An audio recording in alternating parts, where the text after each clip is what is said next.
You replied to me back in caps lock, so I'm like, is this guy high right now? Because you kept doing it. So I was, Oh, you know, really sometimes excited. I just like to spam caps lock at people. You know, make them know I'm real excited about our eventual chat. It's just how I go. And then you show up in person and just still have the same monotone voice. It definitely sends mixed signals. Hey, Steven. I wouldn't say my voice is monotonous. Okay. No. No. You definitely have your moments. You definitely have your moments where you keep the same cadence and the same tone. It's like that's good. That means I'm having a cordial conversation. If you want, I can start screaming at you. Just depends on what we're talking about, all right? No, I'm good. Okay. I've had enough screaming and probing for a few days, so I'm good. How you been, man? Doing okay. Just back home finally in the U.S. and chilling. Yeah, big chill. You're not ready to go back to Europe and live with the refined people? No, not yet. I'm just doing my thing over here, you know. How come you didn't want to stay in Sweden, if you don't mind me asking? I can't like play games with friends because of ping. Kind of, it sucks. It's like 120, right? That's the only reason? That's a big reason. And then I guess like if I travel, anytime I travel somewhere, I like to hang out with my kid. Technically, I could always fly from Europe to do it, although it's just a little bit less convenient. And a pretty big basis I don't know. for I don't really care much where I live. And as this long boss as I'm near friends farm and is stuff. going to be located in Edingrove, and it's going to be on the big bridge. And I'll show you guys exactly where you have to go for this boss. Now, has come to this farm with us has also come to the same conclusion that it seems like this boss even has a bit higher of a chance than most other named enemies to give you higher gear score items. And not only that, but this guy does drop a lot of loot. As you'll see in the footage, I got loot almost every time we killed this boss. And not only will you be getting normal stuff, just normal randomly rolled green gear pieces, blue gear pieces, and purple gear pieces, but you can also get a ton of different legendary resources. I got an ancient the legendary great axe that I'm not going to try to pronounce.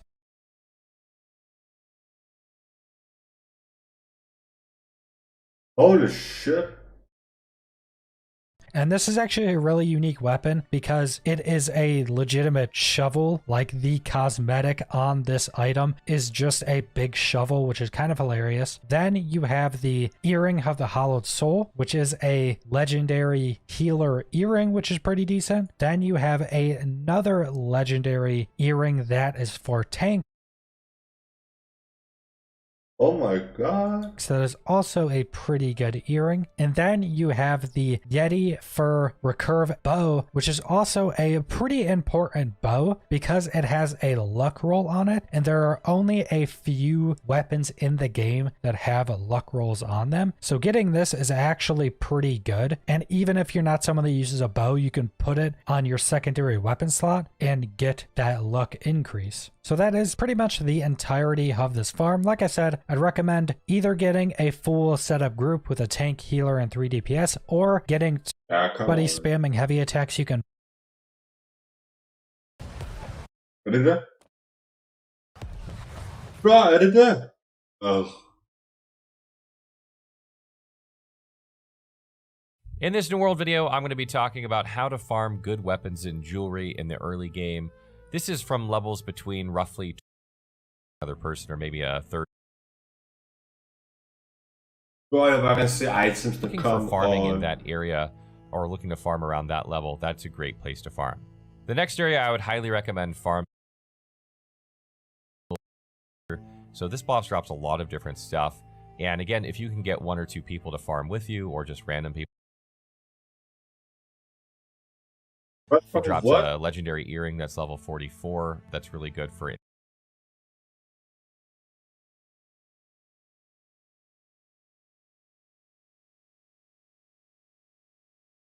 Intelligence-based users. And he's got a whole, like a really good musket and a couple of other things you can farm from him. And he's really easy to farm because he's like level 25. So if you're looking for a good earring or you just want to get some good loot, that's another good area. Just get a group of people, spawns like just keep farming them.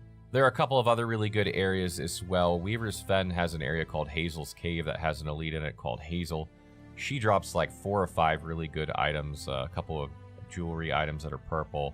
So if you're looking for some good jewelry, I highly recommend farming that cave as well. Can be done solo or it's a bit higher level. It's a drop 4 or 5 purple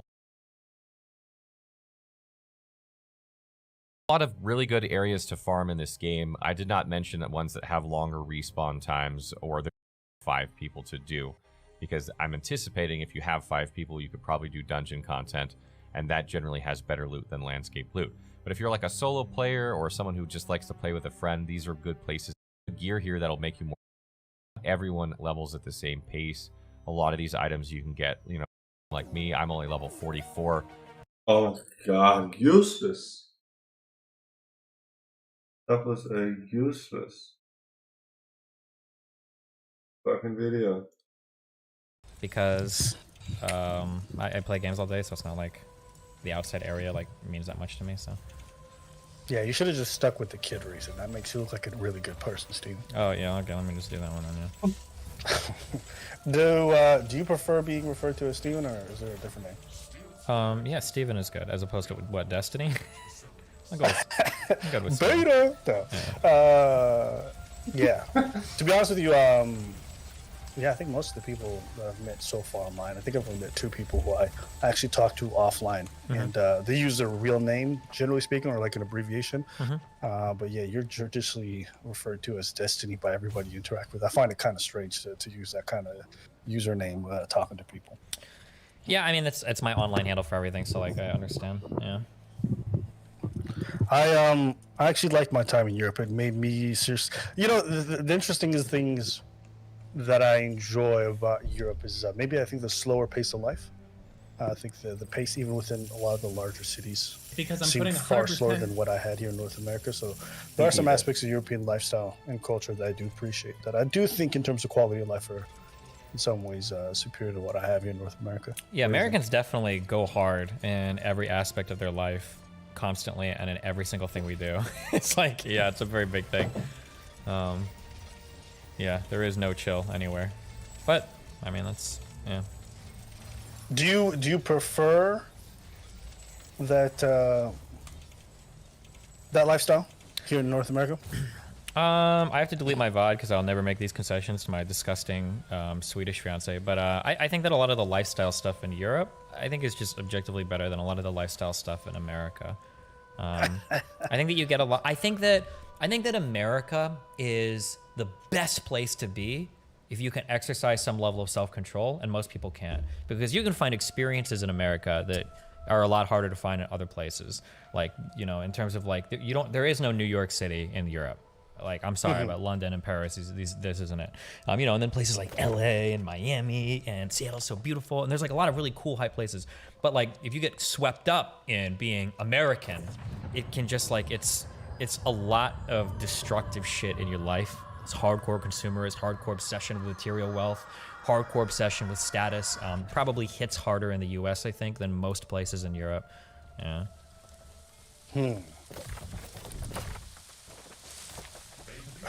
Yeah, you said there's no New York in Europe. I mean, there are Is that big cities in Europe. I'm not saying it's like a good or bad thing. I'm just saying, like, if you have self-control, there are cool experiences to have in the U.S., and there's a lot that this place has to offer. But I think that you can get swallowed into the U.S., swallowed up in the U.S., and like negative, like there's a lot of negative parts of this country that are very easy to take hold of you, I think. Yeah, I'm inclined to agree. I like a lot of the aspects of the United States when I'm down there. And then there's some aspects I just can't. I think for the way I like to live life, are just not very conducive. I think New York City is a bit too big for me. It's a little too busy. But I do appreciate the fact that as a pedestrian, you can easily live there and move about and never need a car and still Yeah, unfortunately, that's still like, enjoy your time. But that's one of the few cities in the United States where I felt like being a pedestrian can work, where using public transportation is efficient. Whereas like when I was living in Los Angeles, like taking the subway out there was was one of the worst public transport experience I ever had in my life. It's basically just constantly interacting with homeless people who are unbelievably invasive in terms of your space and oftentimes dangerous, and then just inefficient. The bus systems were trash. So it made me I dislike living in a city where the only public mode of transportation is a vehicle. And that's it. And if you don't have that, Fucking you're true. essentially dead in the water. Yep, and that's super Base. common across all of America. And it's super uncommon across a lot of Europe, where there are so many walkable cities with so much public transport across like so many European cities, like even small ones, which is a little embarrassing for the US, I think. It really sucks. Yeah. Yeah, and it's such an underrated. It's God, such an okay. underrated aspect to city planning and building, and to the atmosphere of the city itself. Because just being able to walk everywhere, take bikes, have alternate ways to get across, makes you experience the city in different ways and enjoy it properly. There is something that I enjoy, at least like I live in Montreal at the moment. There's bike lanes everywhere. You can walk around. Public transport's fantastic. And living in the city's not priced out to the point where if you're not a corporate show, you could still live in the city itself without having to commute an hour. So in terms of quality of life, I love the fact that I can just walk downtown when there's an event or a festival or there's an art exhibit. I don't have to take a 1 hour trajectory from the suburbs or some shitty ass neighborhood that's too dangerous. So there's little things like that that ever what? moved here, I've really Oh my enjoyed. goodness. And also that's what I Fucking experienced Rick. when I was in Europe. So little stuff like that about quality of life that I really enjoy. I hate being in cities where I need to drive everywhere because it makes me less likely to want to go do shit. If I know I have to Getting drive old. an hour to go somewhere, if I have to drive an hour to go to a session or an art exhibit or whatever, I'm just like, bro, I'm gonna just do Oh it my next week. And then you goodness. keep putting things off Stop it. until you never go. What? Yeah, I mean, I largely agree. I agree, and I love driving. I actually super like driving. I like to rent cars when I go to What places and the everything. fuck? But like for Oh, your it's day-to-day the living experience, shield. it's just so nice to not like. I was in Sweden for 2 months, and I never felt like I needed a My car. A single car. God. And we went to like 3 different like cities. We went to Uppsala, which is like an hour drive north of Stockholm, and then we went to Gothenburg, is the Uppsala? English pronunciation, which is like 3 hours to the west. And I didn't need a car for any of that. If I would have rented a car to drive to Gothenburg, it was like a 4 or 5 hour drive, but by train it's like less than 3 sometimes. Gothenburg. So it's like, yeah, I don't know, it's just really annoying that it's annoying how commuter friendly or whatever, or on public transport friendly so much of Fuck. America is. Yeah. Also, the driving across Europe is absolutely stunning. When you take them highways, especially like, for example, in certain countries, you can go fast. And it's also legalized. And I also thought the quality of driving was better over there, at least than what I have in my province specifically right now. But that aside, I also like the fact that their approach to things is a lot slower in the sense that when I was in the States, you just talked about how everything can be very extreme, go, go, go. When I was spending time in Portugal, for example, they love the idea of supper time with friends and family. That is something that people encourage with each other a lot. And so that was kind of nice for me to see on a regular basis. Because I find when I was in Los Angeles and I was poor, it's like, ain't nobody doing no family dinners. Everybody got to keep moving and make some money to make rent. Or you're constantly just thinking about the struggle or grinding, if you will. Yeah. Dude, that so it just hustle reminded me to culture slow is things. so cancer. Oh my god, it's like the new age, like American dream obsession. Hustle culture. Oh god, it's so bad. Yeah, you know that's funny because sometimes people ask me that too. They say, "How like what's your like 5-year plan? What do you like? Where do you want to be? Like how rich?" I'm like, I don't know. I really don't think about things that way. I just make the content I make, and if I make a lot of money this year, great. And if I don't, that's not gonna kill me. I'm not so entrepreneurial that I want to be the top mogul and come out with a product line to sell to my fans and all that stuff. And I get so much pressure and so many questions about that from creators all the time who are constantly thinking like, you got this huge platform. What are you gonna sell to everybody? I'm like, well, I just want to make shit and have a decently balanced life. Yeah. Yeah. And I get the feeling that what I'm saying sounds odd to people. Like in general, or you mean like right now? To creators and even to a lot of the people that I know who are in their space, who are in the States, like they don't understand that. Oh yeah. There's a constant need to grow. Yeah, because it's like everything. because this is something I talk about a lot. Like success in your life in America, especially, also for the purposes of this conversation and for almost every conversation. I don't know if it's but when I say America, I absolutely include Canada in that because it's the same fucking shit. Canada and America are like the same shit to me, culturally at least. There's a very big material focus on success. Like if somebody asks you, like, are you successful? They're asking, really, do you make a lot of money? Maybe do you have a family? But like they're asking, do you make a lot of money? Do you have a nice house? Like this is like basically what people are. It's like the sole way that people look to see if you're successful or not, and it's so bad. It's such a bad way to look at things.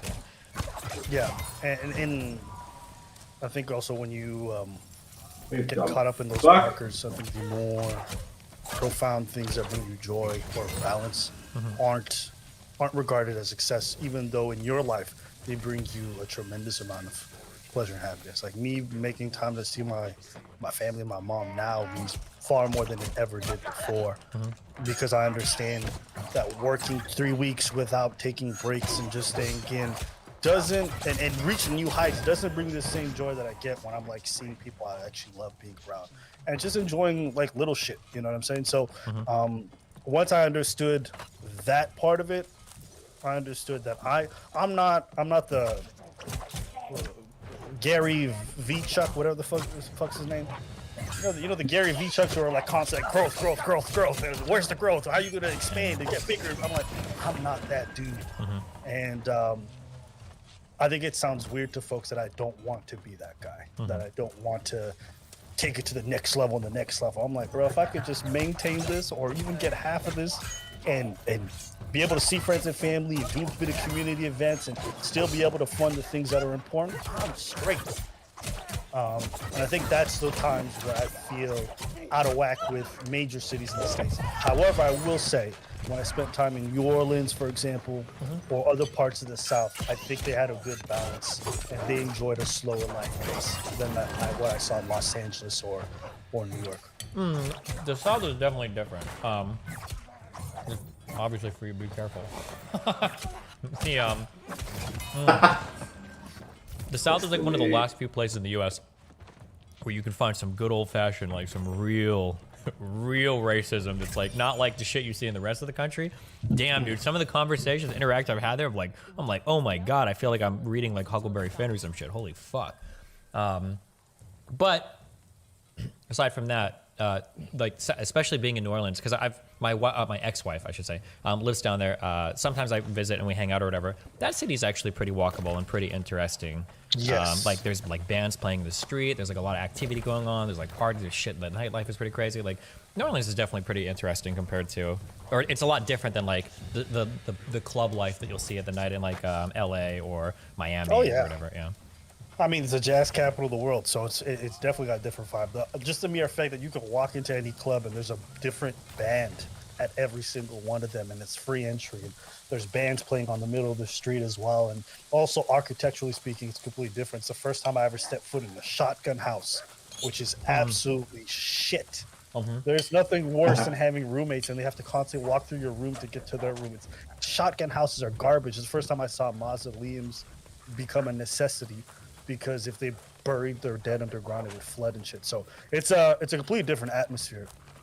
But I think as an outsider who never lived in America and going through the States and starting to live in different parts, it was such a refreshing change for me to go from New York to Los Angeles to New Orleans, because it makes you realize that America is not really one country. It's a lot of different shit, yeah.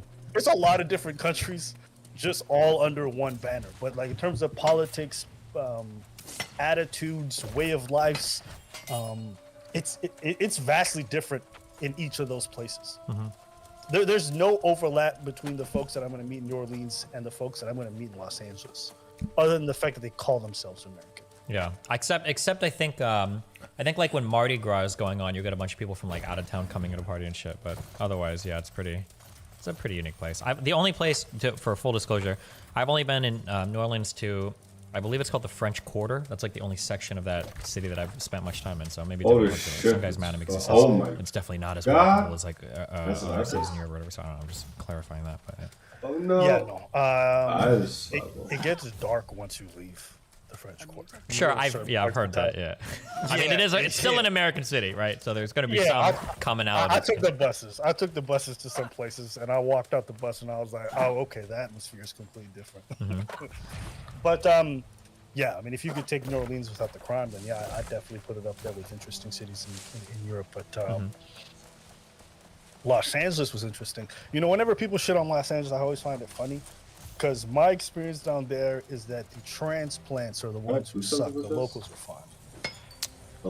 Yeah, I guess I don't even know what you mean by. I guess how local do you have to be? What does that mean? Like you've lived there for a few years, or like you are like a generation or two deep, or? Because here's the thing, right? Los Angeles is like the showbiz city. Everybody goes there with their dreams and aspirations, and they all move down there, right? In fact, the largest populations of Canadian outside of Canada are in Los Angeles. You get people from all over the world who are coming down there to make it, whether it's dance, music, whatever the fuck it is. Yeah.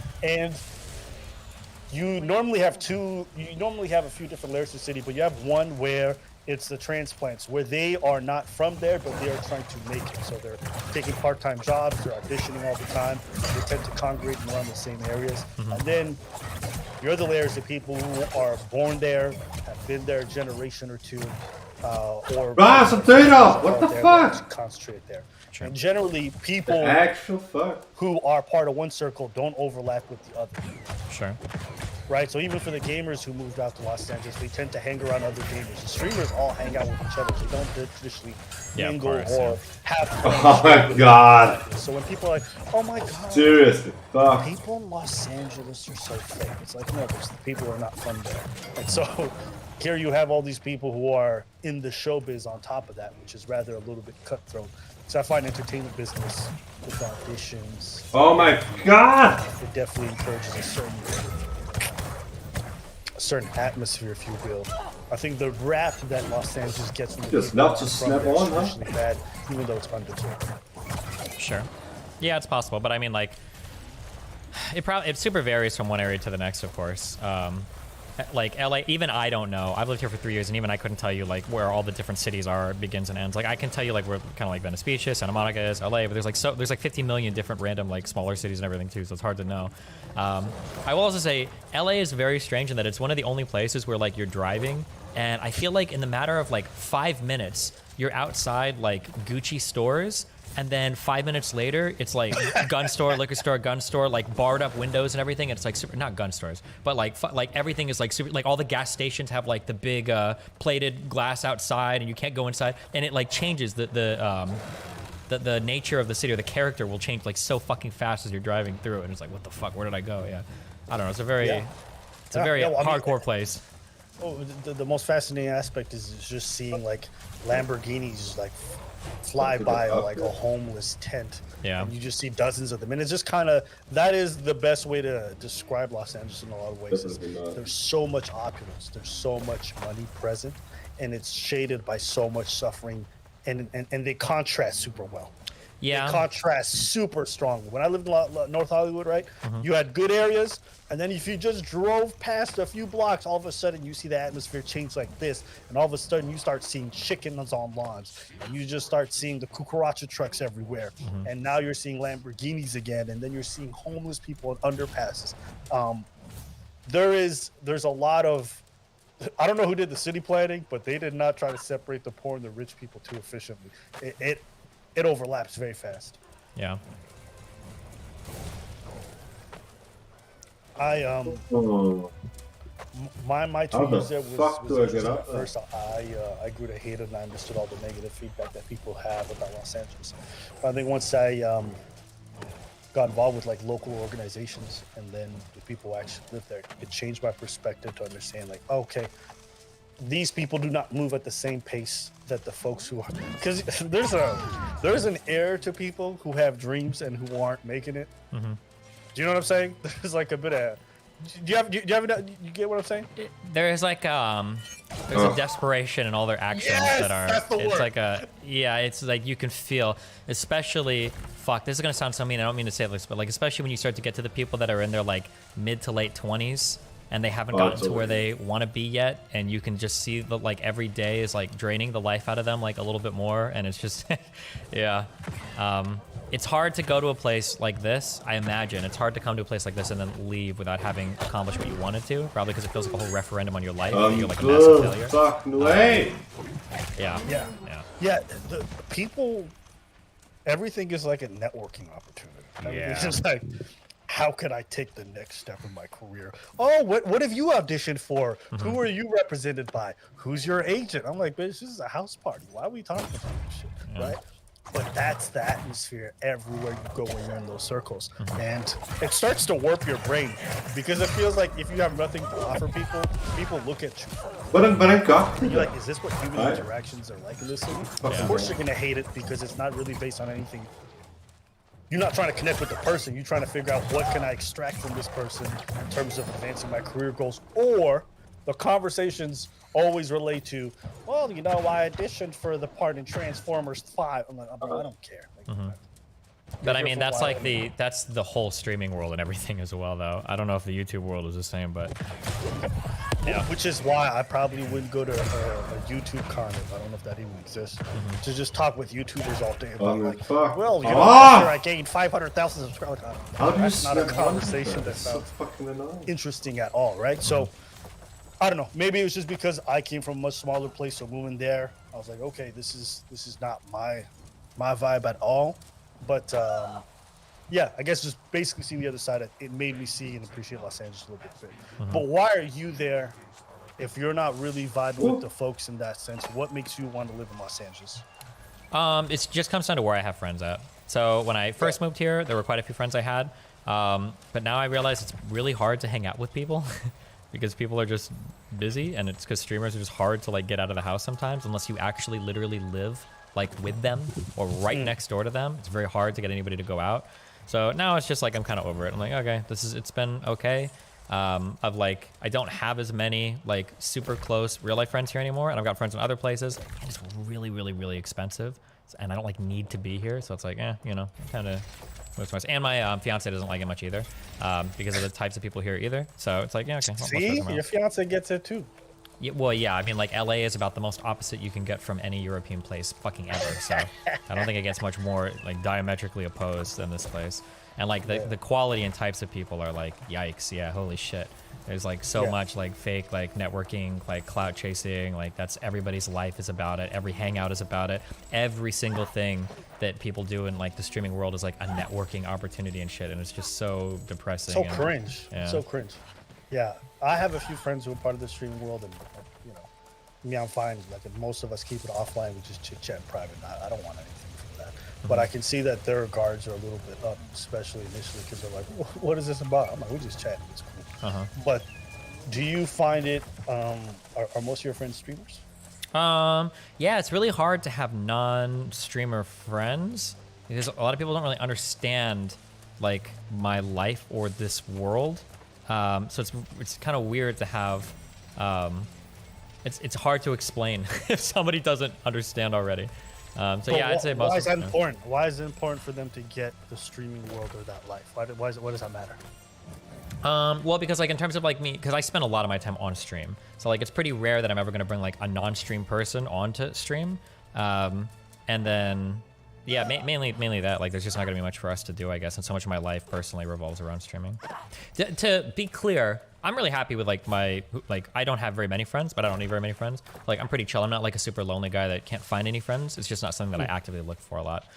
Most of the relationships that I look for are usually gonna come in the form of like casual, like sexual relationships. And for those, like having people that are not connected to the streaming world can be a lot of fun because it's cool to meet somebody that doesn't know every fucking thing about you, and you can have conversations again, and they're not just talking about like what happened on stream and what's going on with this person. So that could be fun.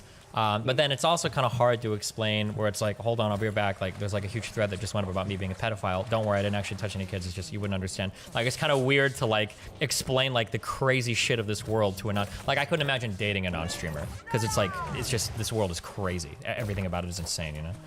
Really, I have the complete opposite approach. So I find it fascinating. Yeah, my friends, the vast, my friend group, none of them are in the online content creating world. And it's super refreshing and grounding. We just spend time when we sit down, we all chit chat because I get to just hear about regular stuff and not be consumed by what's happening online all the time. And not have that bleed over into every aspect of my life. So it gives me a chance to unplug at times. Oh, that's awesome. Yeah.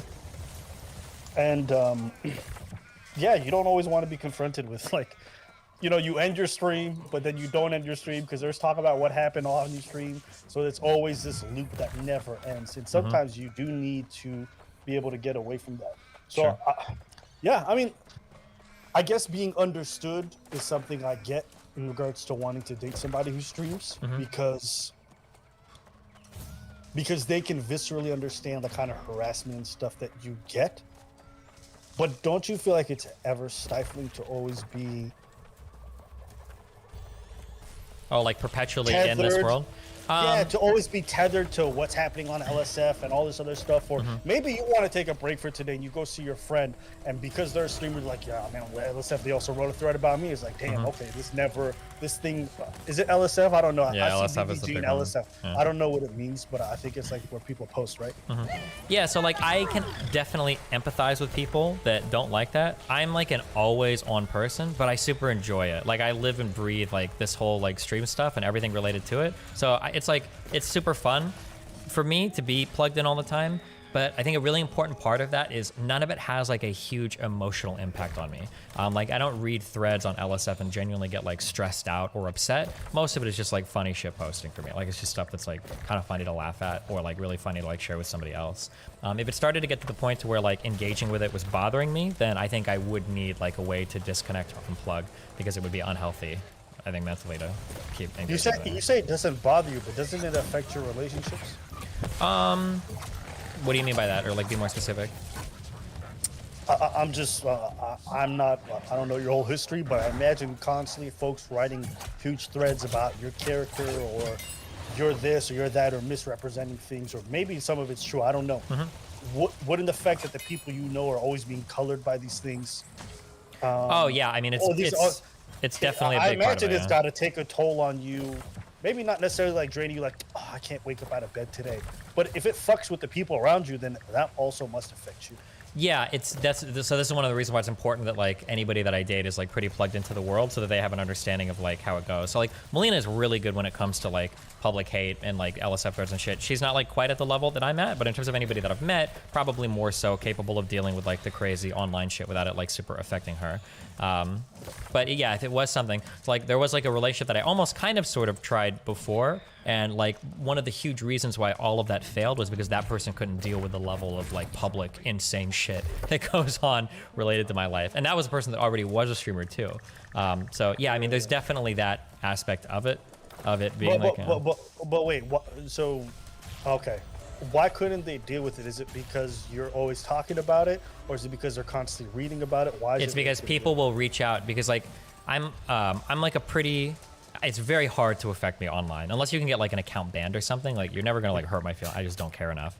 Right. So like if you can't affect me, one of the easy things to do is to go around me and try to get people in my life that are more affected by online stuff. And this other person was, so they would start to get inundated with like hate messages and shit because people could see the effect that they were having on that person.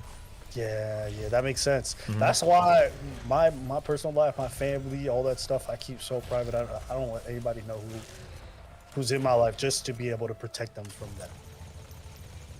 Just wait. I guess that's my work around it. Nobody knows who they are, so if nobody knows, they can't contact them. Does that make sense? If you can like keep it totally secret, yeah, if you can, that's really hard. I don't think it's what makes it difficult. If you never really post them online, then I don't think it's that hard. Well, like maybe it might be a little different for like YouTube, but like if I'm living with a person and I'm streaming like 10 hours a day, like they're gonna be in the background at some point, or people are gonna see them on social media, or they're gonna show up at a thing where we hang out. Like it's gonna happen, Okay. right? Okay, interesting.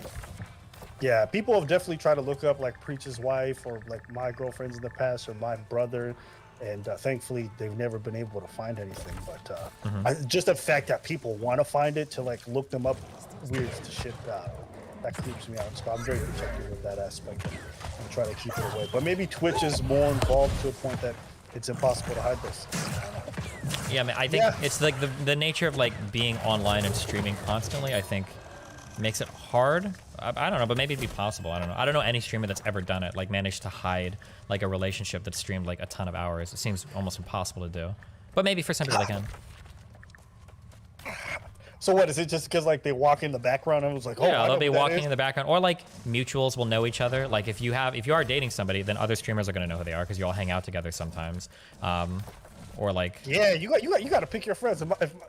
Like, let's say you met my girlfriend, and then through you somebody, I'll be like, bro, how'd you fuck this up? How'd you get that info out there? So I don't know. Maybe I'm just very careful about. it just whoever I'm depends on doing, like very private. because it could be as random as like I think stuff has resulted in like stuff with me before has been like somebody has seen me at a place and like taken pictures and then like posted on like 4chan and shit, and people are like, oh, who's this person or whatever, and people just Oh, start that's like, fucking yeah, people do weird. weird. I remember that when I first moved to, I think it was my last apartment or it might have been this apartment. I remember that I was going to try to be really careful to not let my location leak because it'd be nice if people didn't know where I lived. And I think it was the first day that I was here.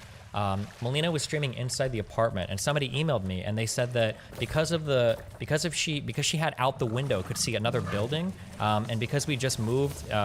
They were able to figure out like exactly not only like what apartment complex I was in, but pretty close to figuring out like what room, like my actual like building number and room number. It's like, okay, whatever, or apartment number. So I was like, yeah, fuck it. If people are like really dedicated and you're streaming a ton, I think it's Do you hard. think that's interesting? Do you think that the folks who are interested in streamers may be more prone to this kind of behavior? People that are, what, say that again?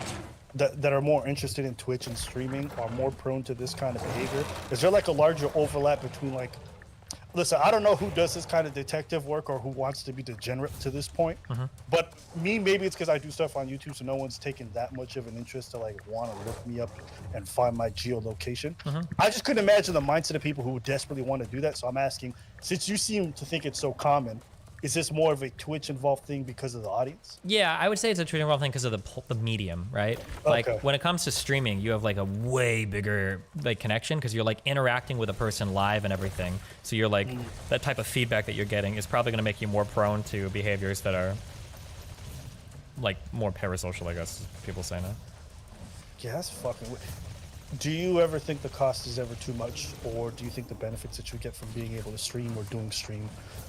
I'm assuming it's fine for you, but what are some of the downsides that you wish you could do away with? I don't care. I handle it all pretty well. Like I'm really lucky in that sense. None of it really bothers me that much. So all of the downsides are whatever to me. So the upsides are obviously worth it.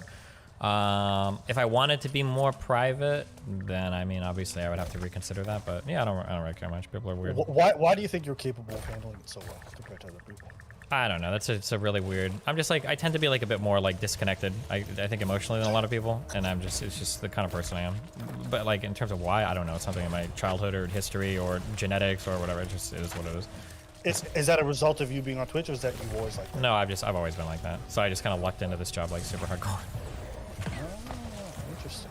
That's fascinating. Yeah, I think you do something that I probably couldn't. I find whenever I see you doing 8-hour streams, I'm always impressed. I thought about trying to get into streaming and things like that. But sometimes I think I talk too much already, so I'm like, just shut the fuck up. So I'm always impressed by folks who can, because I'm like, bro, I can't do it. I think I'm Yeah, I mean, there's definitely a difference in terms of like Bro, the bro, bro, expectation bro, for bro, talking bro, bro, on bro, streams, what are you doing? versus like YouTube. Like when you're watching YouTube, What shows, are expect you doing? entertainment constantly What? because it's a YouTube video. You should be entertained the whole time. But Oh streams can my definitely be a lot more chill, I would say, in terms of like No. what's expected. Like if You I'm watching like a YouTube like fucking Let's Play animals. Minecrafter guy, like a Dan TDM or whatever, like it's like, Fuck, hey stop guys, that what's up? Today power. I'm doing this, and then we're gonna oh my god, and then I'm in this place, and now I'm looking at this thing, and I'm gonna do this thing, and I'm doing this thing, and oh my god, and it's like it's constant, right? And I'm like, there's no way you can stream like this. Holy shit! Because on a stream it's like it's live, right? So there's gonna be like a lot more Fucking downtime or animals. talking about shit. Yeah.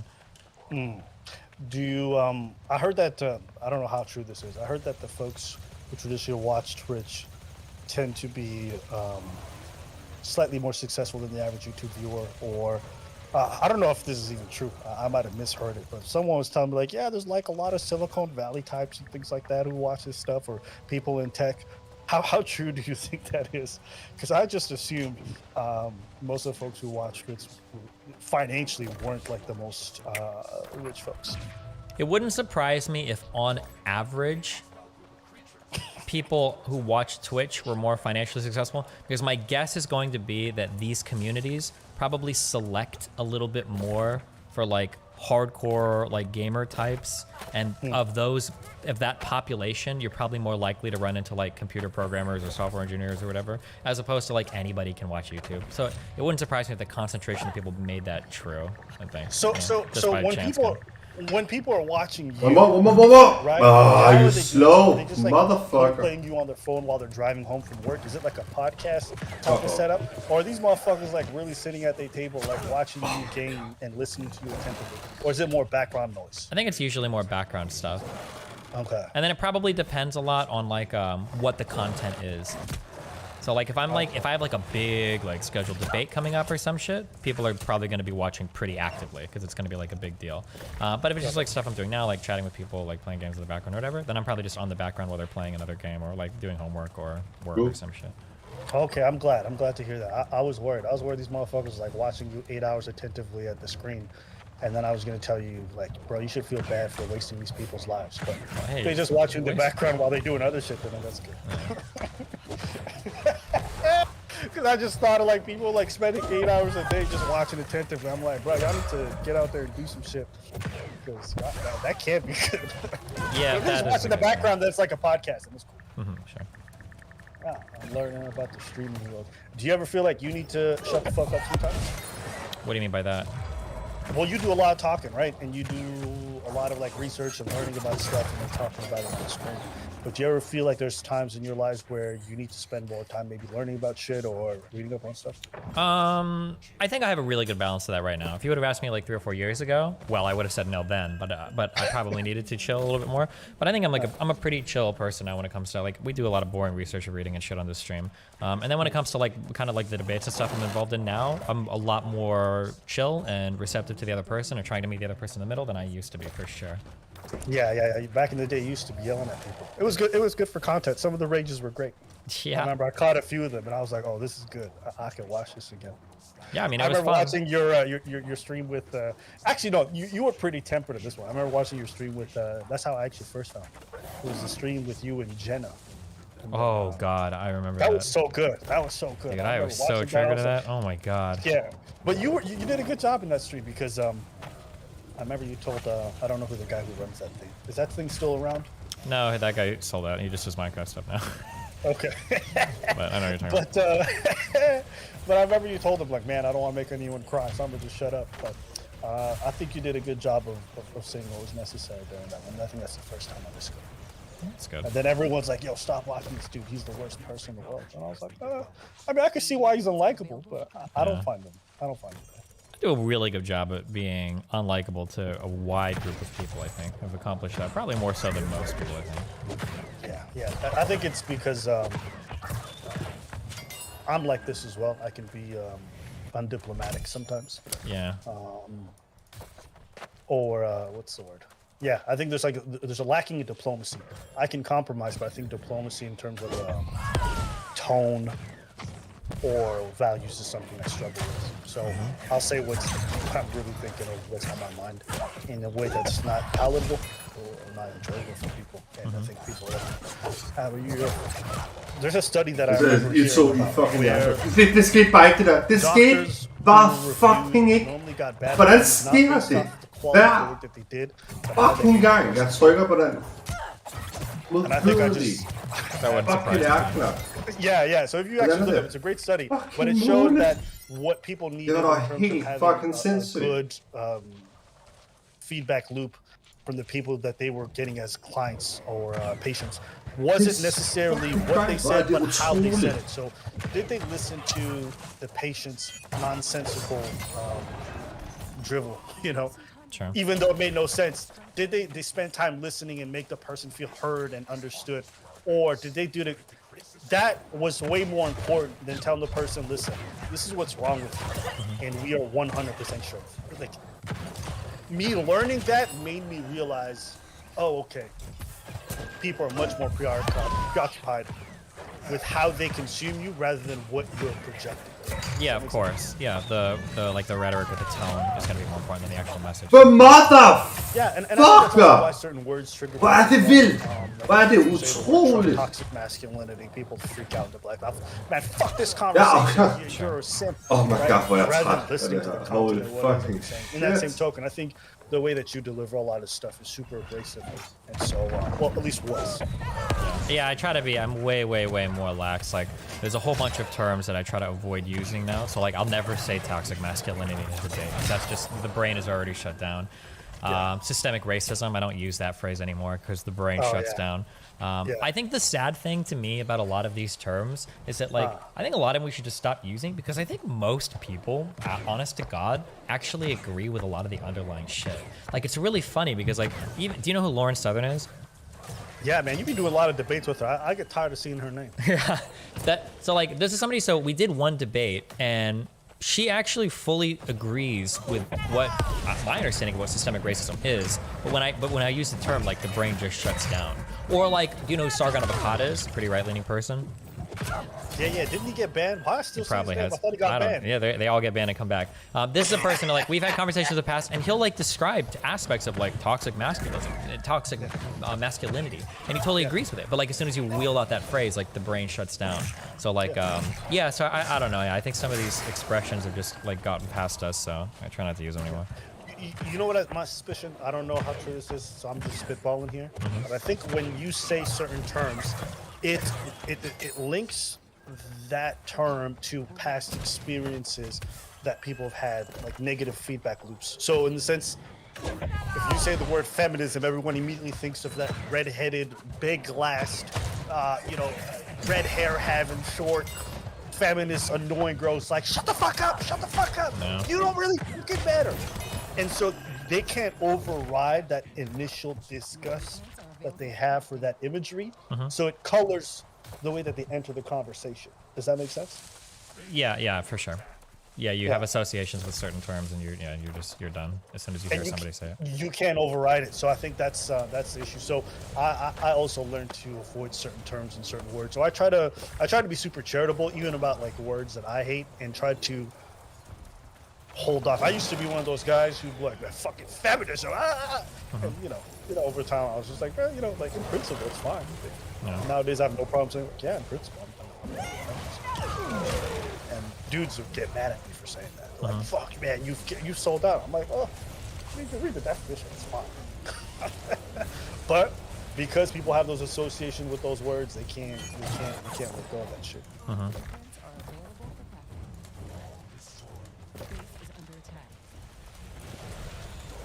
Don't worry, I know you're in a high stakes moment right now, so just focus. Hold on, there's a lot of monsters. The biggest thing that bothers me, especially when you bring up like things like feminism and shit, is that it's kind of what I said before. Like, people agree with most of the underlying shit. They're just like turned off by the terminology, and it's like, okay, well, in that case, it's easy to just pick different words. Like, at the end of the day, I don't give a fuck if you think you're a feminist or not. I just care if you agree with like the underlying ideas. Like, if you fucking hate the word feminism and that's horrible, whatever, then I don't care. Whatever, fucking who cares? That's fine. Good for you.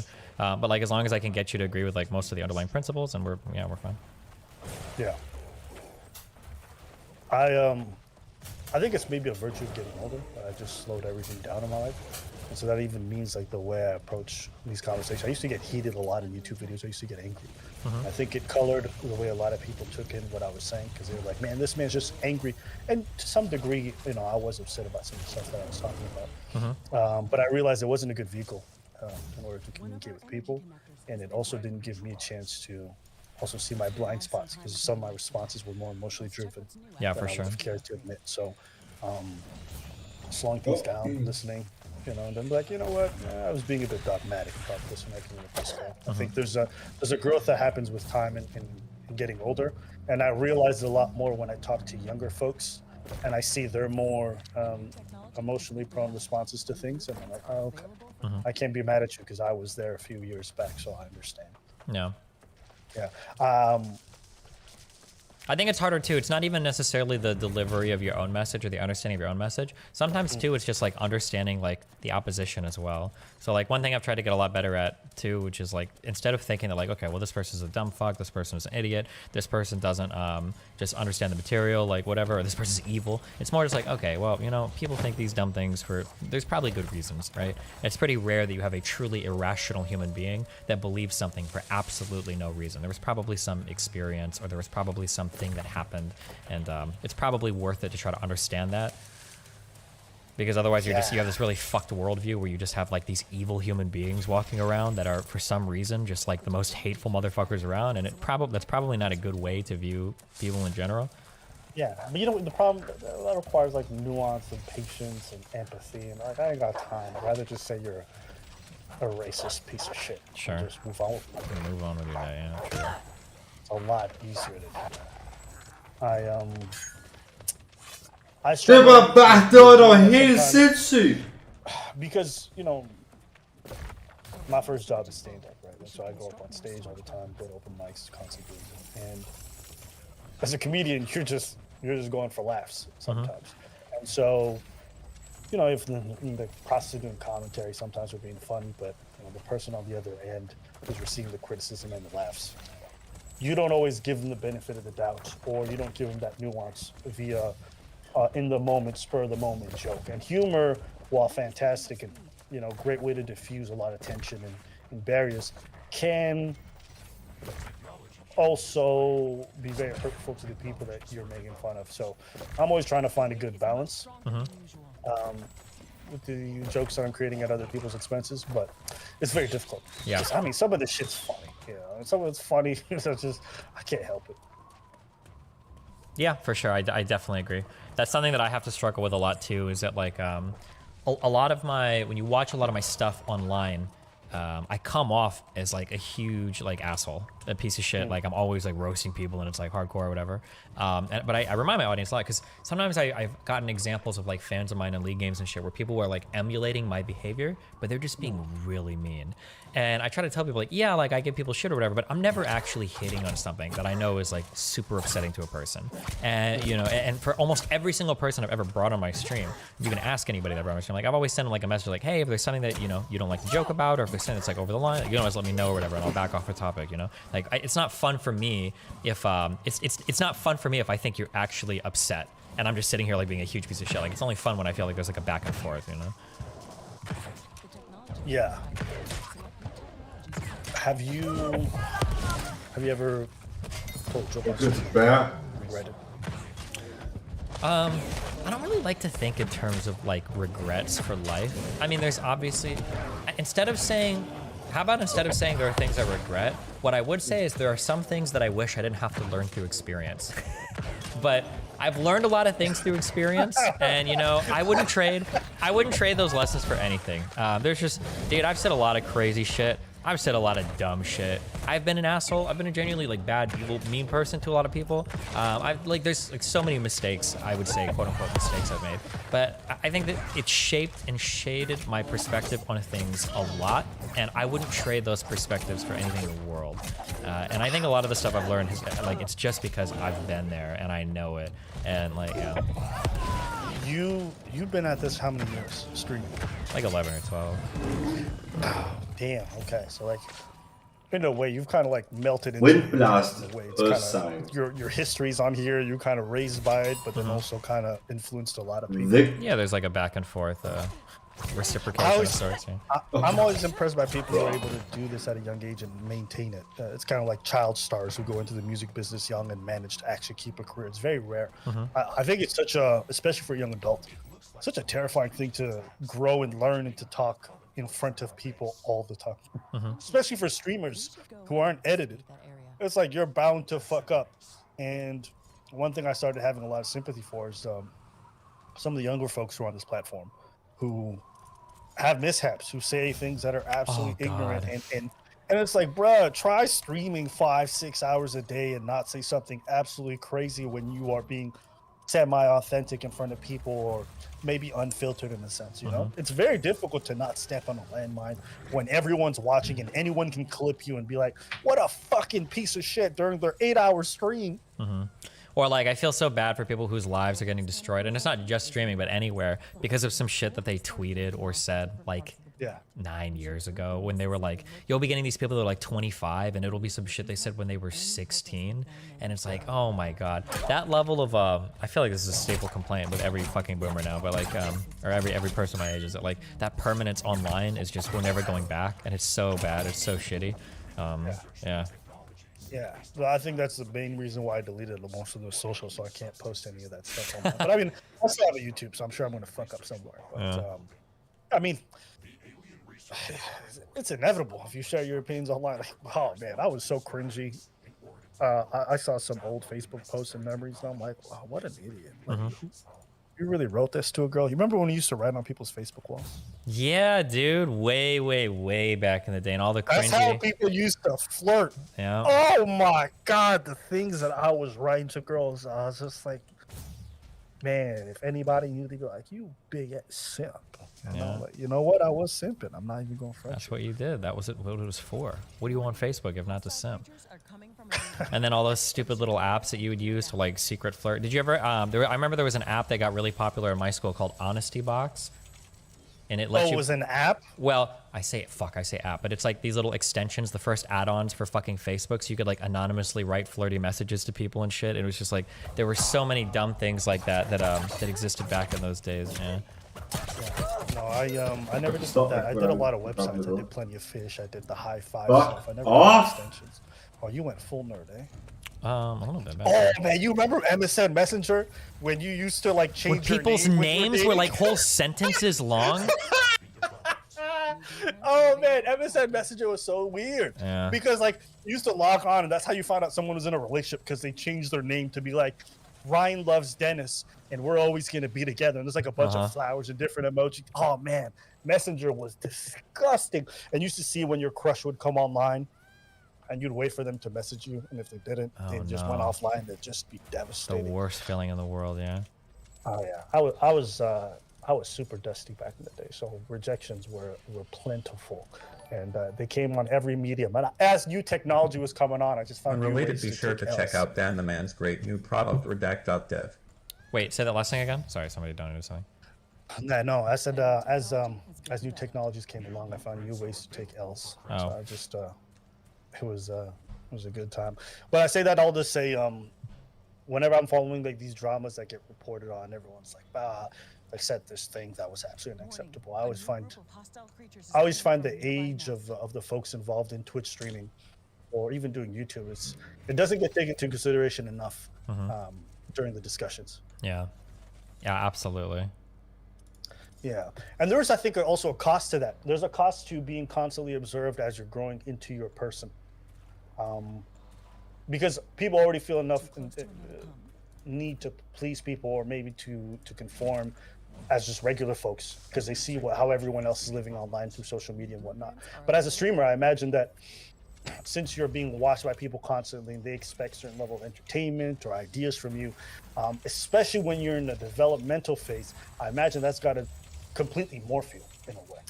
Yeah, and there's like very little room for, this is kind of like a broader thing people complain about for cancel culture, is there's not very much room for redemption. Like if you fuck up, you're like fucked forever, and that's how people will know you forever. You can never like redeem yourself from a mistake or something, which is really strange too. Yeah. How do you think, you remember how we talked about like Final Fantasy and RPGs really molded you in a way? Mm-hmm. How do you think you being raised by the internet, I say race, but in the sense like it kind of molded you as well. Your time online, it may have changed you. Actually, you know what? I'm assuming. You tell me. Yeah, I mean, it probably did for sure, but it's hard to say like how did it affect you because it's like compared to what? Like I don't have anything to measure it against. I've only got one life, you know. What I would say is like maybe in comparison to how do I say this? I think I didn't realize. This might be a bit tough. I think I didn't realize the importance of certain things I was lacking until I see other people who had them in the way that they lived life. So, for example, when I met up with folks who were having like Thanksgiving dinner, and, like I saw a family together who like really enjoyed being around each other. It was a huge family of 15 people. And it's like, oh, you know, me and my family haven't had a family dinner in like 20 years, right? And I'm realizing what it does for them to be able to share in that experience. So I'm like, oh, I may not realize in the ways in which it's affecting me, but I can clearly see that this is a profound thing that I just don't have, right? Has there any been times for you where you've seen how other people live life and be like, okay, yeah, the way I do things may be a little bit weird? Yeah, maybe. My whole life has been like kind of weird though. There's like a lot of weird random shit that happens. So it's hard to say. I don't know how much is like normal versus abnormal. So it's hard to I'll just say it's hard to say. Yeah. Yeah. I think that's all. Yeah. Remember we had a conversation where you were talking about how you're like, you know, if your mom's being a bitch, just cut her off, right? Like, Yeah. right. But you had to realize later on that like, oh, other people don't live that way. Do you ever think that, how do I say this? Do you ever think that your special upbringing or your differences, when you look how other people live life, is there anything that you think is maybe not optimal or beneficial or good about your upbringing and now how it shaped your views? Does that make sense? Yeah, I understand what you're saying. I'm gonna like special snowflake here. I think that my like outlook and my engagement with life and everything is very unique. So everything works really well for me. I see how things work for other people, but I don't want usually any of the things that other people do because it's just not my style. How do you know it's working well? Because I'm so happy every day, and I feel like everybody my age and younger and older is fucking miserable.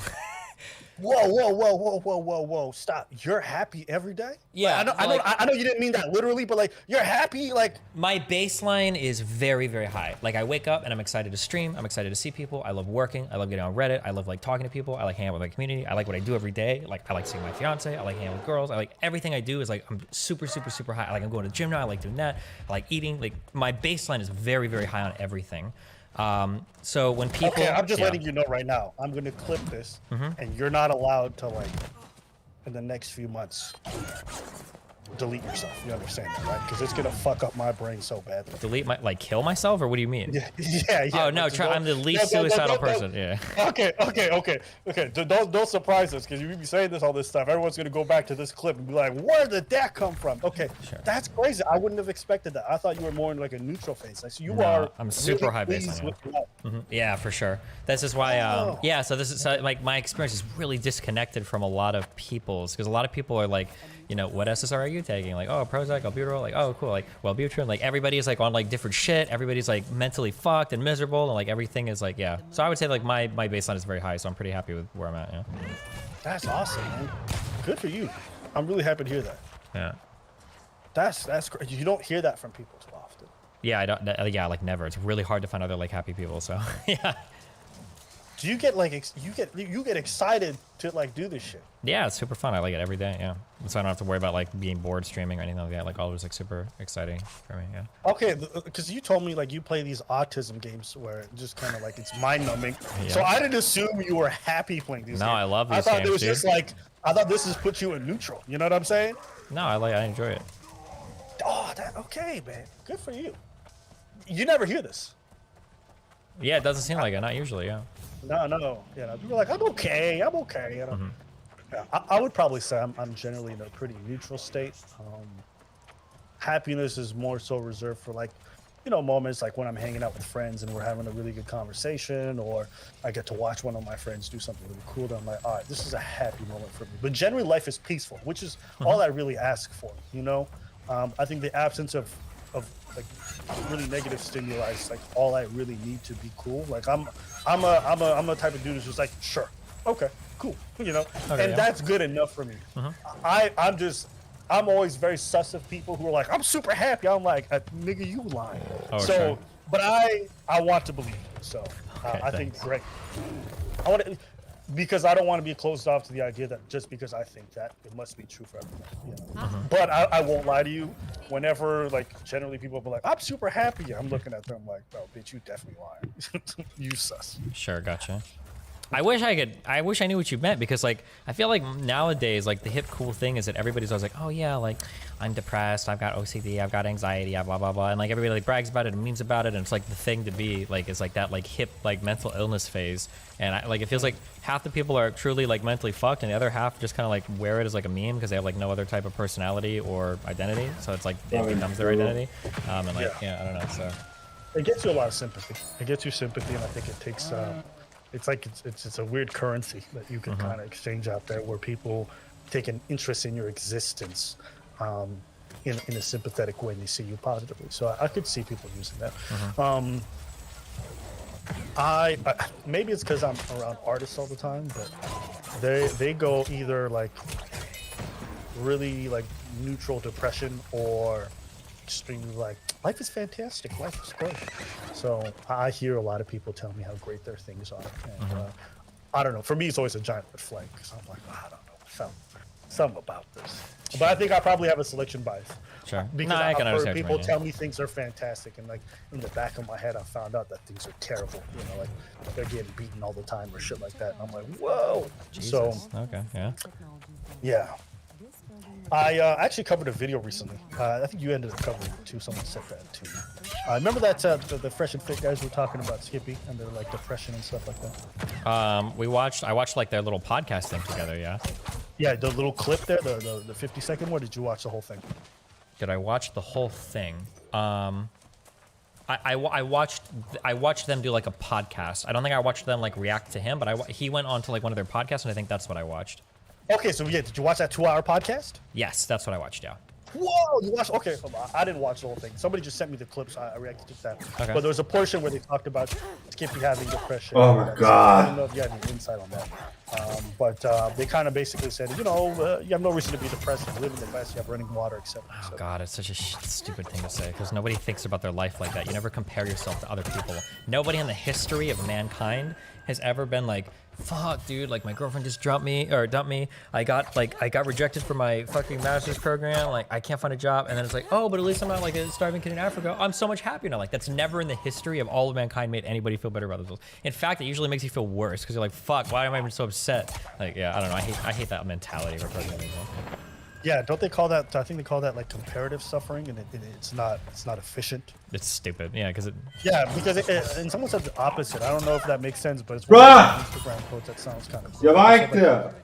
Saying someone can't be sad because someone has it worse is as stupid as saying someone can't be happy because someone has it better. I was like, I don't know if that makes sense or if that's really intelligent, but it sounded really cool. Sure. I don't think I've ever had depression. You know, like I felt sadness and stuff. I felt certain injuries. I felt certain like negative conditions, but I've never understood chronic pain. Okay. I never understood clinical depression. Cool. It sounds terrible from what people tell me. The idea that you wake up every day and just don't want to. I don't know what that's like. I'm a pretty neutral person, but I do have people who have taken their own lives in my life, and I couldn't understand or see why they did that or how it happened. I have seen a lot of people deal with grief. I've had to deal with grief in intense periods of mourning, and it made me realize that the mind can go to certain places. I have friends who just like lost their minds, after a traumatic event. Like they were no longer the person that they were before. And Oops. I couldn't imagine those moments being like, man up, or like fucking, you're being a pussy to try to. That person is gone. I look at who's in front of me, and it's clear that whatever happened up here is real, and I just can't see it, but I can see its effects. So it made me more sympathetic to people who deal with this stuff, and I just have to like acknowledge, like, I don't get it. I don't understand it. Yeah. I don't understand it. I don't understand what is that they're going through, so I'm just not going to really like chat about it casually or just say like just work out and get bitches. Yeah, so I struggle to talk about these topics because Nice one. completely understand them. You could read up on it, but I don't have a visceral grasp of it. And I traditionally just try to listen. So whenever I see people minimizing stuff like that, it really rubs me the wrong way. Yeah, for sure. It really rubs me wrong because I know what it's like to try to perform or to try to be present when your mind is not there for whatever reason. So sometimes circumstances in your life can take your mental state to a negative place, right? It's not necessarily like some heavy chemical or something like that. Sometimes, circumstantially speaking, you're just in a shitty spot, right? Maybe you're absolutely dead broke and you don't know where your next meal's coming. Your mom is completely disgusted by the fact that you dropped out of high school. She thinks you're a failure. You wake up every day like, fuck, this is trash. That doesn't equal clinical depression. But I do understand that in that moment or during that extended period, you cannot function, right?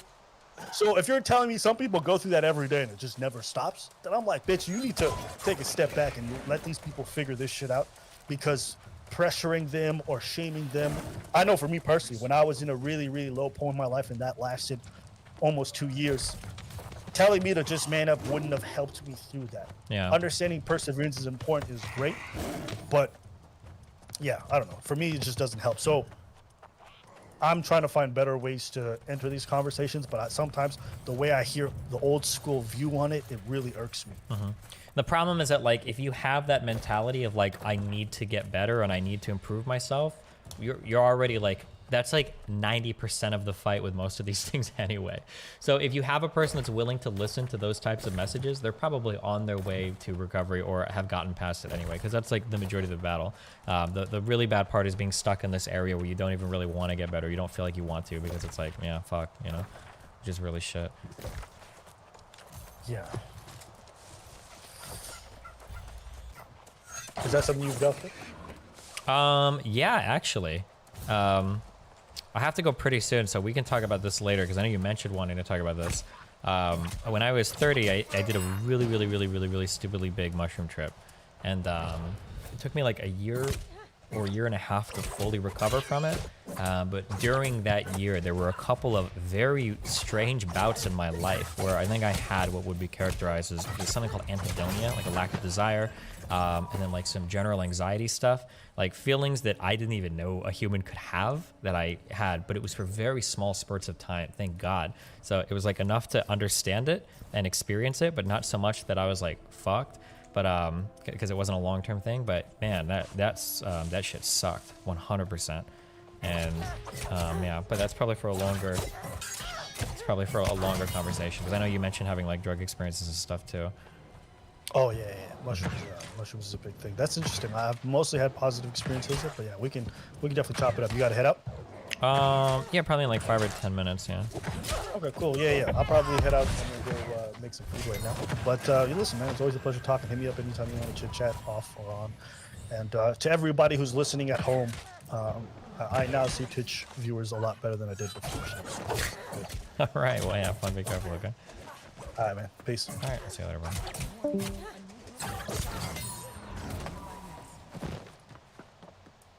Wait, why is this shit not pumping faster? Is there anything I can do to make this pump faster? Or is this even pumping? I can't even tell. Output is... It says the output is negative 300?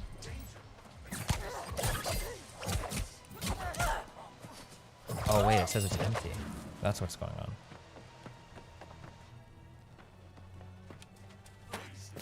Oh fuck, hold on.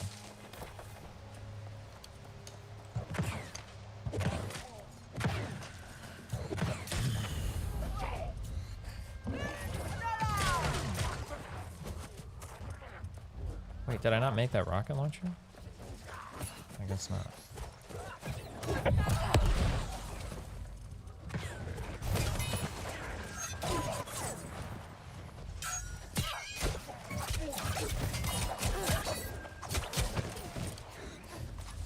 It's isolation. I've experienced it as well. The feeling of being trapped in a bad situation and being unable to see any way out. That's the most dangerous place to be mentally. Gotcha.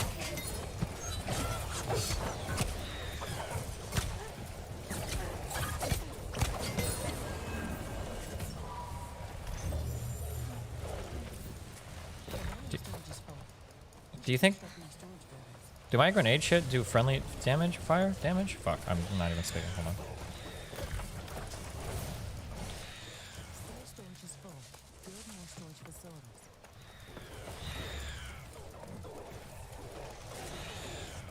Friendly fire, yeah. I don't think they do. Because I think I would have just blown up all my shit if it did.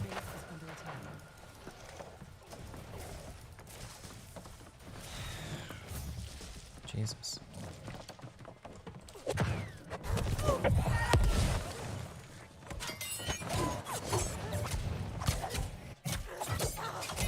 Wait, I just saved, right? Yeah, we did. Okay.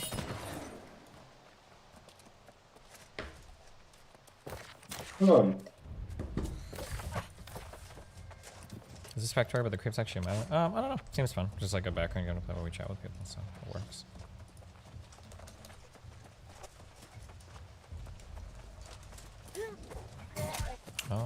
We can host people. Lauren is on the Zerk rail. Oh my god. Okay. Actual Jake Destiny drama. Is there more Destiny drama? Oh, cute bot. Streamer. And Cherry. Got Harley. Who should we host?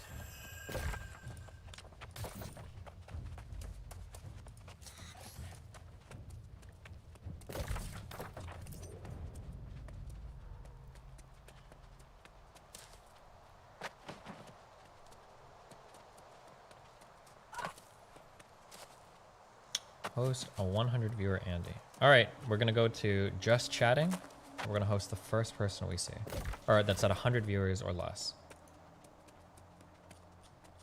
So you played Solaris, you're gonna check out any other Paradox games? Maybe, I don't know, we'll see, but probably not.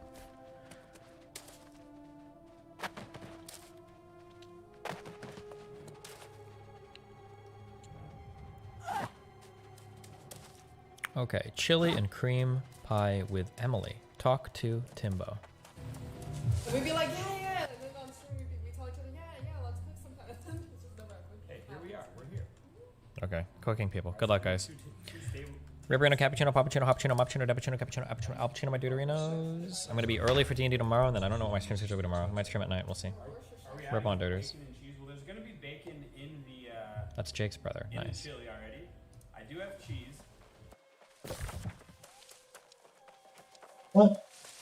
Just there, shit. Güzel. Biz de buranla.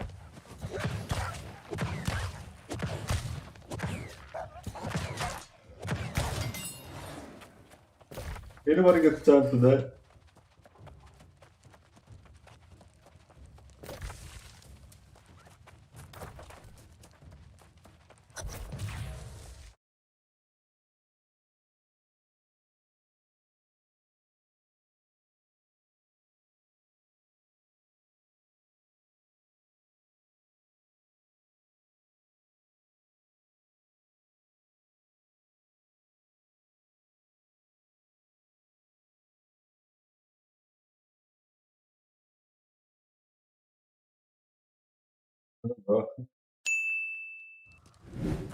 Okay, let's get straight into this. So, the story, on its face is, Hassan Piker said he went to a brothel, ignites sex work debate. Let's read a little bit of this before I give my thoughts. Oh, it went blank. Of course it did. A video of a strip club lap dance and past comments about hiring sex workers have started a discussion about exploitation and sex work. Oh, Tweets and past comments from leftist Twitch streamer Hassan Piker have kicked off yet another argument online about whether sex work is inherently exploitative. On Thursday, Piker tweeted a video from inside of a strip club where a young man wearing one of his t-shirts gets a lap dance. Shay, a dancer working at that club, took the video and sent it to Piker. She said she told me that she had everyone's consent who appeared in the video to record and share it. Okay, so far I don't care, and this seems completely fine. The tweet reignited the endless debate on whether sex work is exploitative, with some of Piker's fans accusing him of taking advantage of what they perceive to be an inherently exploitative type of work, and others who claim that sex work is simply work made more dangerous and exploitative because of stigmatization, marginalization, and criminalization. One of the people arguing on Twitter threads about the lap dance replied to Piker and wrote, "Just wondering why your followers engaging in sexual exploitation of women is something you want to brag about." Let's actually look at the original tweet here. I'm curious. I'm definitely curious now. So the interaction is... Oh, well, we can't look at that, but it's Piker in the strip club, obviously. Oh shit. And then my man. Alex Rubenstein replying, "Tell me your followers are oafs and losers," without saying your followers are oafs and losers. He replies, "You all right, man?" And then, "Just wondering why your followers engaging in sexual exploitation of women is something you want to brag about." Then Hassan replies, "Literally, my friend who is a stripper sent me the video and was super stoked, but I guess we should have asked for your consent beforehand." Jesus Christ. Okay. Oh, good fuck. So, on its face, I literally don't care. And when I say I don't care, I don't mean I don't care because of the story. I mean, I don't care that Hassan went to a strip club. Personally, I don't like strip clubs. Not due to the inherently exploitative manner of work or any of that. I don't go to strip clubs because I don't enjoy the environment. Titty bars, otherwise known as like Hooters and a tilted kilt, these types of things. Those things are already too much for me. I feel uncomfortable. I feel like people are being artificially nice to me, and then like, and leaning into the sexual, like, I just something that makes me feel uncomfortable. That's fine. I had some uncomfortable experiences with said establishments when I was younger. But my personal non-enjoyment of such activities aside, if Hassan wants to engage in going to strip clubs, or he wants to like engage with strippers in a manner that they consent to, and he is paying them a fair wage for, I have zero problem with it. And if somebody is saying, well, this is inherently exploitive, well, I've heard the argument before that these are women who would not have engaged in sexual acts with you without payment, and therefore you're incentivizing them to go and become strippers because they want money for said activities. And they would not have done such sexual activities if they were not handed money. And I'm like, okay, fair enough. I think there's a decent amount of people in the sex work industry that would have not become sex workers if it wasn't for the pay. I can also tell you that I've met sex workers, personal friends of mine, who are in the sex work industry, enjoy being in the sex work industry, like having that type of attention, like engaging in said activities, and would do it even if there was probably less pay involved, or if it was not nearly as profitable as it sometimes can be and sometimes can't be, depending on the type of sex work you're engaging in. Because not all people think that like everybody goes on OnlyFans and makes $1 million. The majority of people who go on OnlyFans are not making enough to live off of. I can tell you that right now. The people who are making bank are the people at the top. It actually reminds me a lot of Twitch, where it's the people at the top of the platform who are making the real big bucks, while the rest of them might be making enough to get by, or might be just getting supplemental income. So putting that aside, that there are people who want to do that outside of just the idea that this is really profitable and I'm just doing this to get by. There are people who like to do it as a career. What you're complaining about when it comes to the exploitative nature of this would apply fundamentally to basically all service work, and really all work under capitalism. It would apply to factory workers if you buy goods made in a factory. It would apply to maids. It would apply to janitors. It would apply to lots of people who are doing work not because they enjoy work. I mean, I'm sure there's people who enjoy being janitors, but I'm also sure that there are people who are janitors because they need to make ends meet. The reason why this is getting attention is because we live in a semi-prudish society still. There's still a lot of prudes out there. All you need to do is look at Ben Shapiro's reading of WAP to understand that. And because sex work is something that catches the eye, it's something that the media likes to pay attention to. But fundamentally, the exploitative criticism of sex work, as essentially sex work, as the idea that somebody is being paid to engage in sexual activities with you, applies fundamentally to all labor under capitalism. And so, unless I see you having that same standard for everything, it feels a little weird to me. That's the first thing. The second thing is, even if you do apply that standard to everything, there's no way you would apply that standard universally on, like, Hassan went to the grocery store today and had somebody help him with checkout. The exploitative issue, you are not going to hold that standard. It's ridiculous. Now, there is something different, right? There is a different conversation to be had here.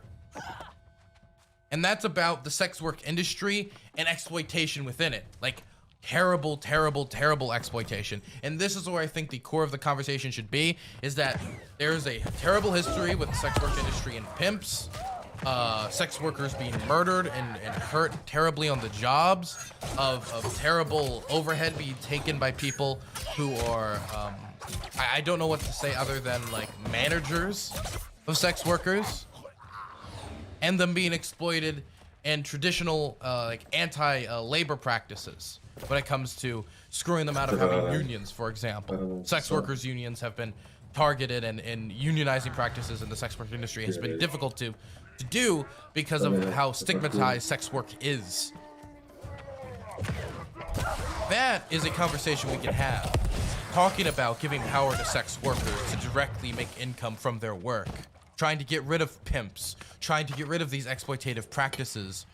But that's separate from the argument of sex work being inherently exploitative. That's talking about sex work having problems within its industry that need to be addressed, which is the same for Kellogg's, which is the same for John Deere, both of which companies have people on strike right now. But that doesn't mean you can't buy any cereal. That doesn't mean you can't buy any farm equipment. That just means at the moment you probably shouldn't buy anything from John Deere, and you should most certainly not buy anything from Kellogg's. That's what that means. You should be targeting those specific people who are engaging in exploitative practices. And the people in this video consented to being recorded. They consented. So in my opinion, when it comes to the standard of labor and work under American capitalism or in this world, sex work is as legitimate as legitimate of a work form as being a janitor, as being a fry cook, as being a banker, or any other type of labor. Sex work is fundamentally real work. And it's mostly prudes getting angry here, if I'm gonna be completely honest. Because what Hassan says here is kind of true. Like, what, is he supposed to ask Alex Rubinstein his opinion on whether he consents to Hassan engaging with these people who consented to have this stuff put on the internet? But let's keep reading the article. Maybe I'm seeing past something. Maybe I'm forgetting something. Maybe all the sex workers I talk to don't really want to engage in such activities. And maybe there's something distinctively different here that I'm missing. They then tweeted a video from a stream between Piker and Felix, XQC. I don't know how to pronounce his last name, so I won't even attempt to. I don't want to disrespect him. Who was banned from Overwatch League in 2018 for using homophobic insults against another player. Oh my god. God, man. What a bad rep. What a bad rep for XQC, man. You just introduced to this, imagine you're a Vice reader. You don't know anything about Twitch space. You don't know anything about our space, right? And the first time you hear about XQC, and the only thing you hear about XQC is use homophobic slurs. Man, what a reputation. Where Piker talks about his experience hiring sex workers, okay? Let's hear it. You ever had an escort? No shame, obviously sex work is real work. I've had sex with not even escorts, but also like straight. I've gone to a brothel, Artemis in Berlin, and had sex with the workers there. Yes. I don't hide it. I don't give a shit. Why would I?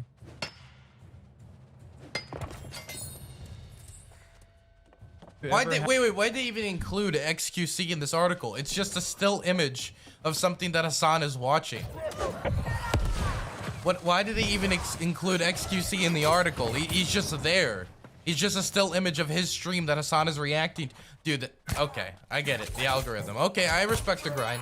I've had sex with, I've had sex with not even escorts. I've gone to a brothel, Artemis, in Berlin, and had sex with the workers there.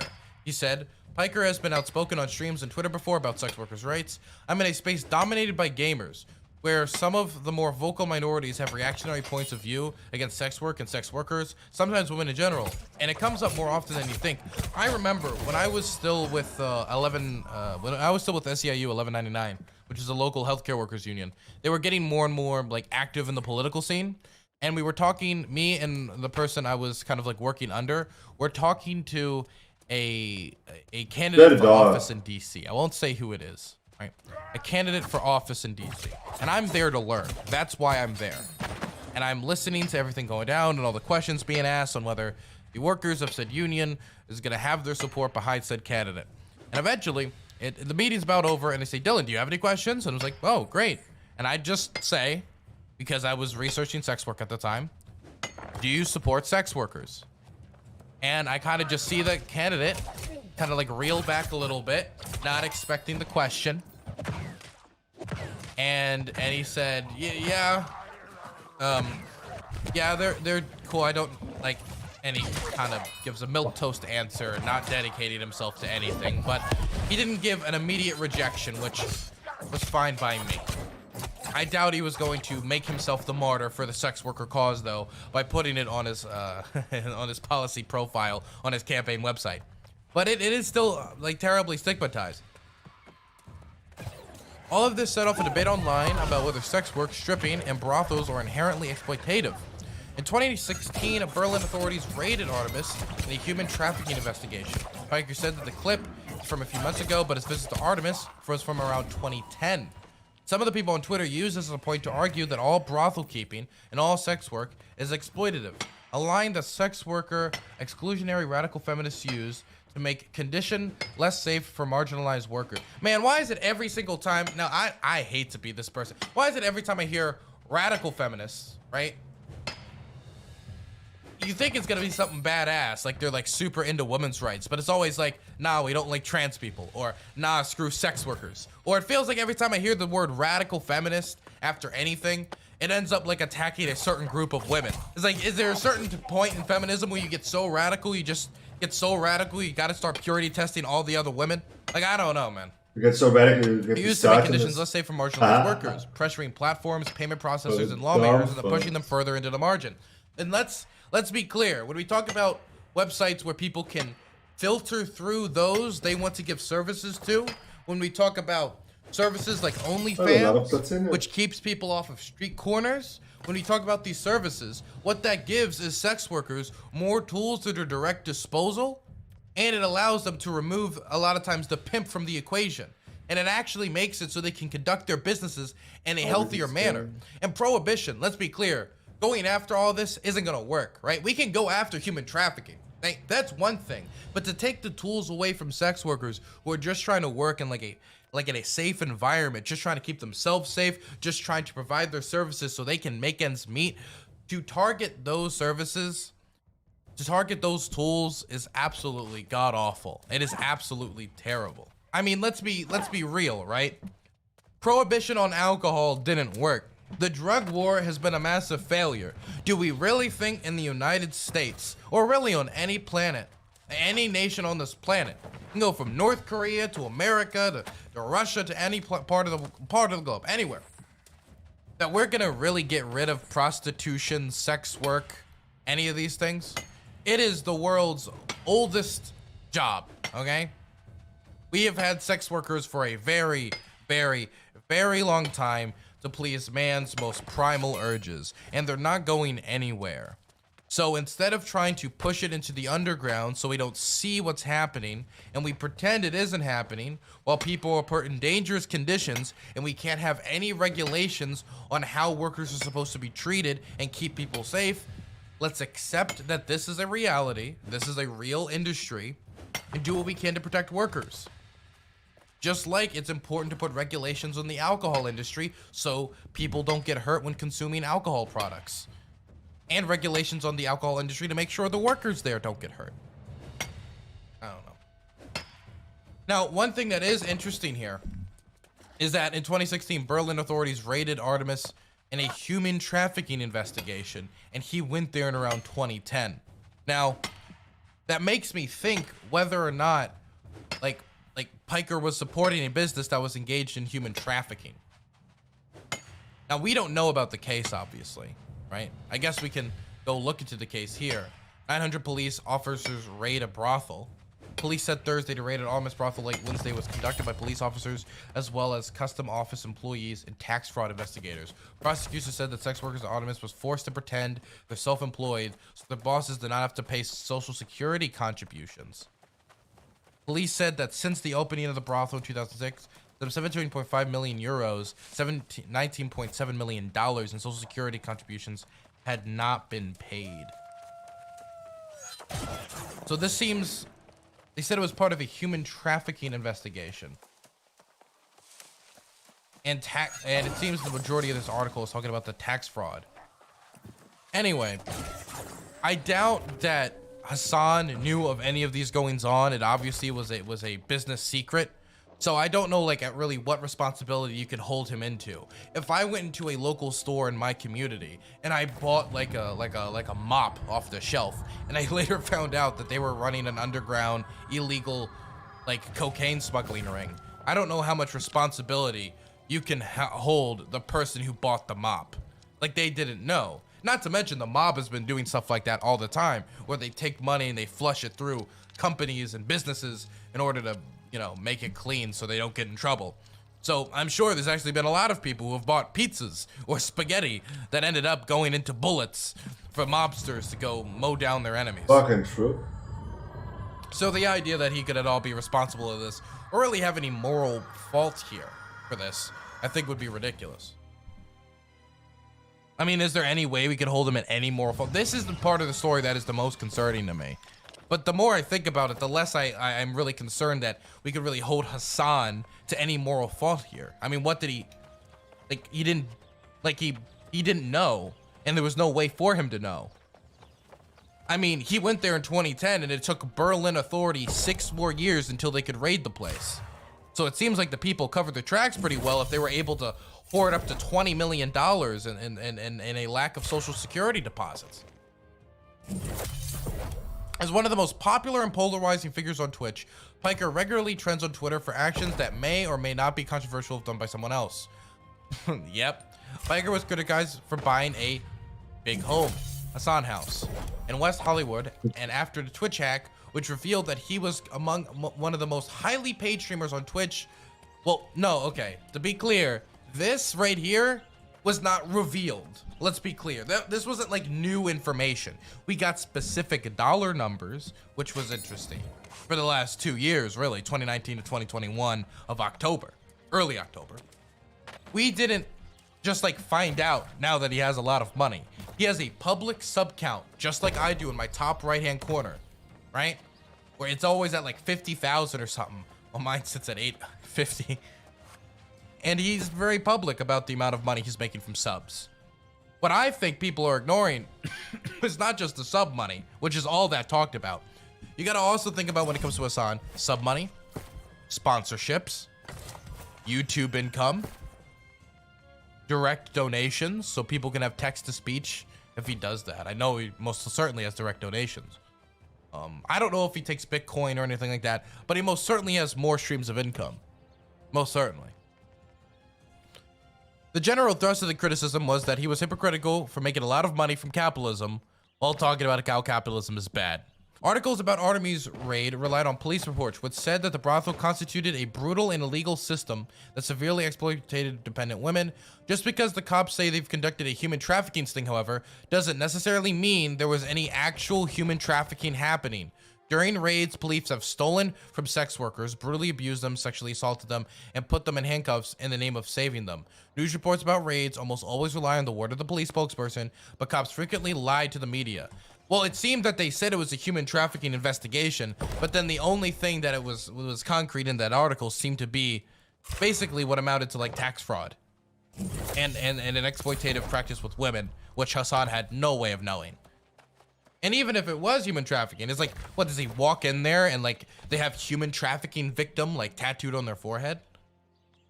In the Artemis sting, the 6 people detained were accused of tax fraud, see, right here, and withholding social security contributions. I don't think sex work and stripping is inherently exploitive, Shay told me. Many of the arguments people have against sex work bring up the same conditions people in other industries experience, she said. Bad customers, long hours, low wages, and strict schedules. It's not for everyone, she said, but for her, it was freeing and often fun. Many sex workers argue that they went into their line of work not out of desperation, but because for some people, it can pay well, offers flexible hours, and if they're flexible as well, that also helps, and they enjoy it. Okay. So, this article about ends here. This is a nothing burger in my opinion. I think that people consensually engaging in a transaction as this, like adults, is perfectly fine. I have zero problem with it. And I think people are just getting, to be a little blunt, their panties in a twist.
Bakın.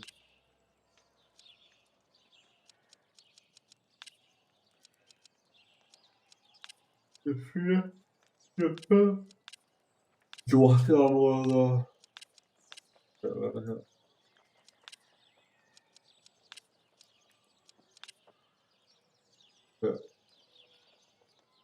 Assalamu alaikum.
Het problematisch is wel. Wat tegen die. Nou, ik heb niet. Wat? Ah, kijken. Fuck. Ik sta aan tegen. Ah, dit is wel ver.